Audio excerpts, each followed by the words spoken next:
If I were to guess, we would probably take we'd probably order the material in bulk, and I would just continue to stress about the price of material falling through the floor. Welcome back, everybody. Joe Everest, the fence expert. Hey, one of the most common pieces of feedback we get about the Saturday morning live Ask the Expert segment is those things are long, and they're not wrong. They last about 3 hours, 2.5 to 3 hours. Sometimes, a few weeks ago, Caleb and I got into a pretty good discussion about marketing. I think it lasted closer to 4 hours. Nobody's got time to sit through 4 hours of listening to a couple experts talk. I get it. So Jeremy's created a new segment just for you guys called Hot Takes. It's usually a shorter segment of the longer conversation, basically hitting the hot topics, if you will, of that live segment. So without further ado, here comes this week's Hot Take. Roger says, planning for the worst keeps you in a strong position regardless of the circumstances. It does. The downside of ordering in bulk is sometimes you get stuck with it, right? So right now we're sitting on about 2 truckloads, a little shy of 2. Depends on how many bundles you want to call a truckload is. We're sitting on, excuse me. Crazy thing is I got all sorts of sleep last night. We're sitting on a roughly 2 truckloads of 1x66 Western Red Cedar pickets, Alta boards.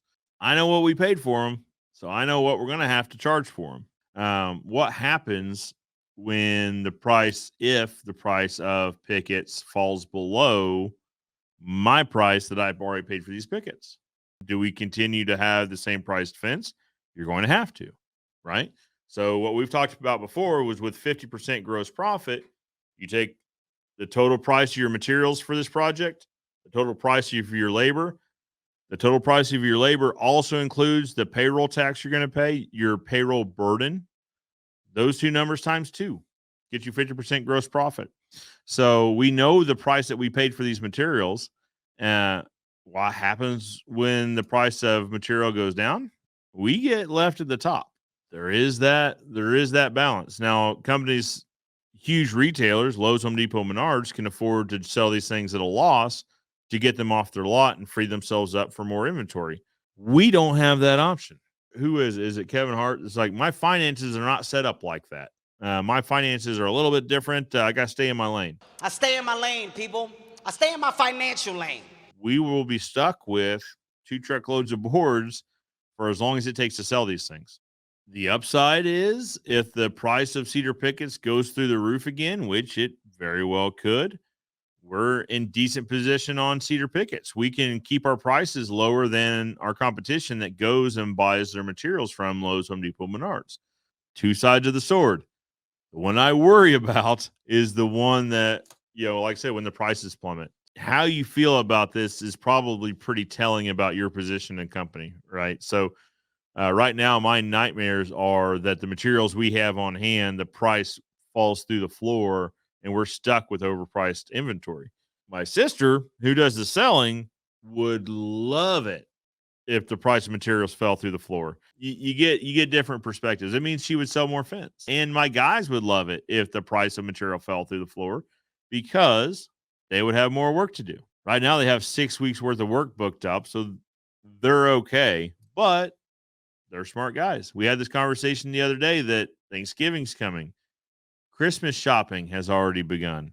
Let that sink in. Christmas shopping has already begun, and it is September. It is still 80-something degrees outside.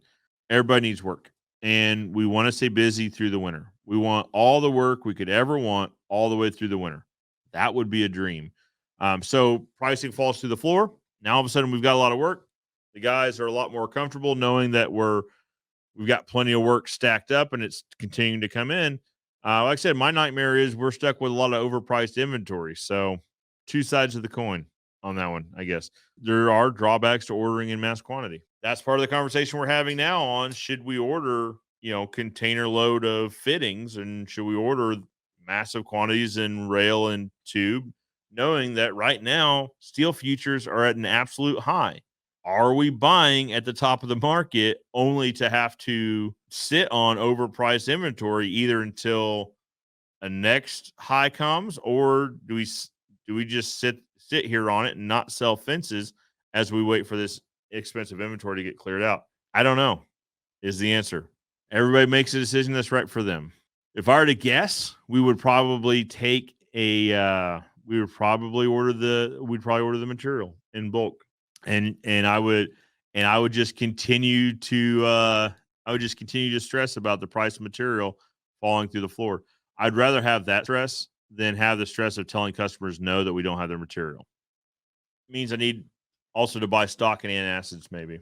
All right, guys, that concludes this week's hot take. Did you like it? Did you not like it? Do you like the format? Do you not like the format? Let me know in the comments below. We're still figuring this out, and we could use your help. But for now, I'm Joe Everest, the fence expert, reminding you that good fences make good neighbors. And I'll see you next time.